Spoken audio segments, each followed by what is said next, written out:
Hello everybody, Calamity here. Guess Genshin gave us a little gift right before the holidays here. This is the developers discussion that was just posted, I believe, yesterday. And I'm just going to go over it. This is where they briefly talk about the gameplay features that are going to be coming in the next update. This is more of what I'm excited about. Yeah, we have the live stream on Friday where they talk about everything coming in the next update, from like story stuff, events, character banners, and all that stuff. This is just like the gameplay improvements that are coming in the next update, and I like to go over those real quick. Haven't really read it yet, but we can see here it says cross co-op mode available for world levels 8 and 9, and an increased artifact inventory limit. So that sounds really good already. So let's go ahead and see what they got cooking. It says latest developers discussions here. Let's take a look. All right. So visit other travelers' worlds more freely. Cross co-op mode now available for worlds 8 and 9. This is a good change because, yeah, you know, that's where everyone is at endgame. Some travelers are more comfortable being in world 8, whereas others are okay in world 9. But you had to adjust your world level if you wanted to join your friends that are on 8 and 9. You're now able to freely enter each other's worlds without having to change yours to the same level and vice versa, which is really nice. And yeah, obviously the enemy levels and drops are based on the world level of the world you are currently in. So the host's world level, that makes sense. So yeah, that's really nice change. I just hope they give you like a heads up if you're like joining a random person's world and it says like, hey, this one's actually world 9 and you're from world 8. So, you know, just like heads up, it's going to be a little harder if you're fighting a boss or farming enemies, stuff like that. So next, they got seamless, repeatable boss fights. In the new version, after you collect your rewards from boss fights, the bosses will respawn immediately, allowing you to keep challenging them. This is good. I guess there's two different exceptions: Lupus Boreas and the Dominator of Wolves. Oh wait, that's just the one. That's the weekly boss fight, which makes sense. So for those that don't know, there was like a trick to making the boss. They made them spawn faster already, but now they're just instant. So what people would do is they would enter like a character trial, exit, and then you could be right there where the boss respawns, and it made for faster time. So this just saves you obviously a few seconds of having to leave the area, so to speak, from like to go to a trial and then come back. So nice change. All right, this one seems to be a little bit longer. So upgraded recommendations to quickly select suitable artifacts. Let's see, did you run into the following problems when selecting or enhancing your artifacts in the previous versions? How many times has this minor affix been enhanced? Not really. What artifacts should my character use? Which minor affixes are important? Did I use 2+2 combination or go for the 4-piece set? Looking everywhere for artifact recommendations is too troublesome. I thought they already fixed this because you already have like a top 3 suggestions when you click on the character's artifact set. So I thought that was good enough, and then you can already see, well, I guess not the minor affixes, but you can see the main stats to go for.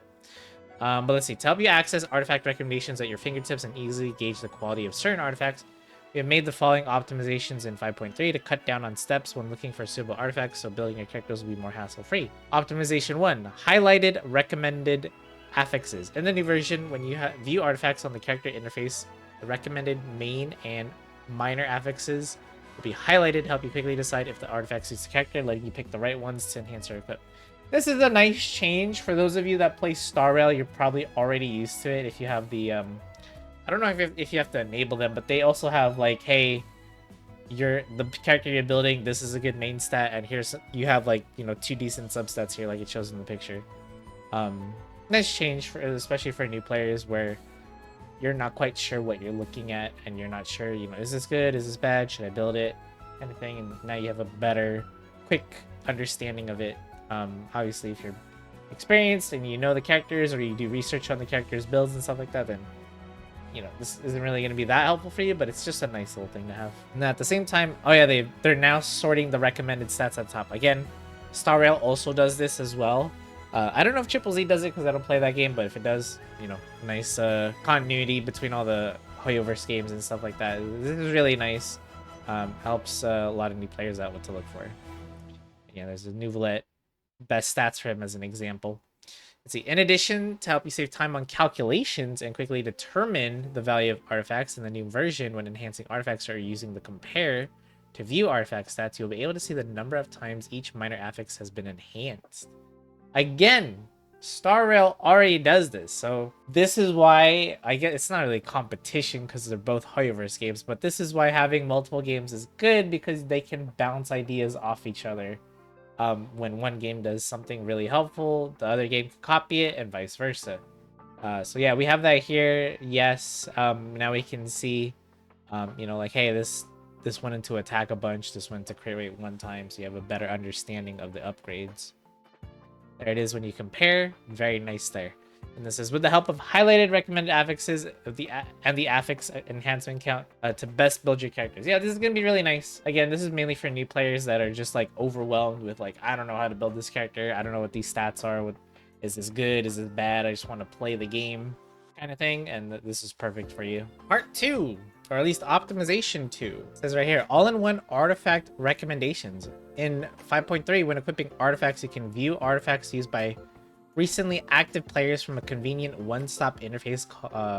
Artifact recommendations in the top right corner to easily gather any required info. You can also directly click on the recommended sets, main affixes, and minor affixes on the interface to quickly filter existing artifacts. This is really nice. It's just a better improvement. Like, yes, we already had this in the game. It just showed you the 3, but now you can have these suggestions and it will actually filter the artifacts for you so you can only see what's relevant to what your character needs, which is nice. Again, they're putting me out of the job, kinda, but hey, my guide still explained to you why it's important to pick that artifact. This is just like, hey, I'm throwing stuff randomly together and I don't really care, but it's good for just getting your characters up and running. But honestly, most of these recommendations seem solid. Let's see, the artifact recommendations for new characters will be available within a week after the release. That's really nice. So yeah, you don't have to wait too long to see what should I build for the character. I'm a little sad that we've come to the end of the dev discussion already, I guess. Not too much stuff coming. Manually sorting artifacts is way too troublesome. If only we could tidy them up in one go. Let's see, use the recommended order option has been added to the sorting menu. This can arrange artifacts based on their compatibility with your characters, saving time and effort. Great change, so you don't have to sift through like tons and tons of artifacts. Try and find the one that you need. Good change. Nice substats there.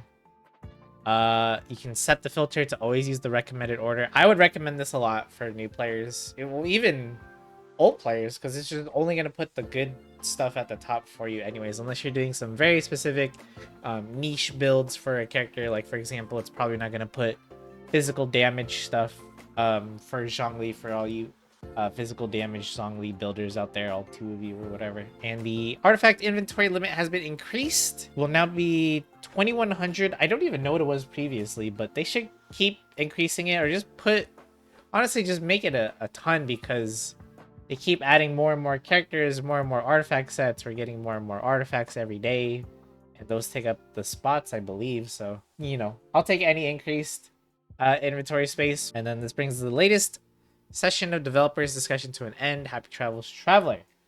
Very solid changes overall. I mean, of course, this is just going to make building characters a lot easier for new players. If you're experienced, you kind of understand, you know, how characters work, what stats to look for, and stuff like that.